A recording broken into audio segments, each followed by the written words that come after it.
Escuta essa palavra de Deus para a sua vida.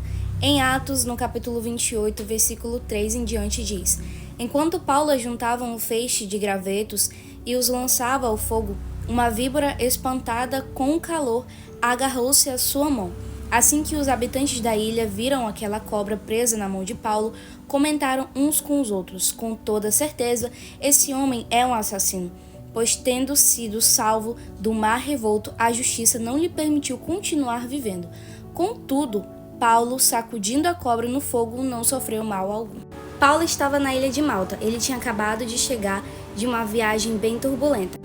E como eu li aqui no texto, algumas pessoas viram que Paulo tinha sido picado por uma víbora e começaram a falar uns aos outros que ele era um assassino, que ele deveria morrer pelo fato dele ter passado por um mar revolto. A justiça não deixou com que ele continuasse vivo por conta disso. E de fato, se nós formos ler a história de Paulo, nós sabemos que Paulo, antes dele ter um encontro com Deus, ele era assassino, pois ele era perseguidor dos cristãos, ele era assassino principalmente desse povo.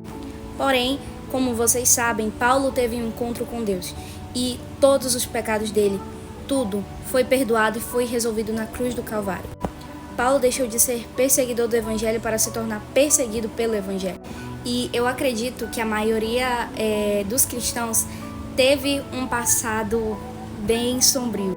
Uns já mataram, outros roubaram, uns eram prostitutos, enfim, várias coisas. E a partir do momento que eles se convertem, em ocasiões da sua vida, o inimigo, que é o nosso acusador, ele sempre está tentando acusar nossas mentes das coisas que nós já fizemos no passado. E com Paulo não foi diferente. Ele de fato foi um assassino, porém agora ele não era mais. E muitas das vezes nós passamos por essa situação. Muitas das vezes nós somos acusados tanto em nossa mente quanto por pessoas que são usadas pelo diabo para nos acusar de nosso passado. E às vezes a gente se vê triste, se pega triste por conta disso. Só que nós devemos entender que a nossa vida longe de Cristo realmente é condenada ao pecado, é sujo, é no lamaçal do pecado, mas a partir do momento que nós entregamos a nossa vida para Cristo, nós fomos limpos, o nosso pecado foi resolvido na cruz do Calvário.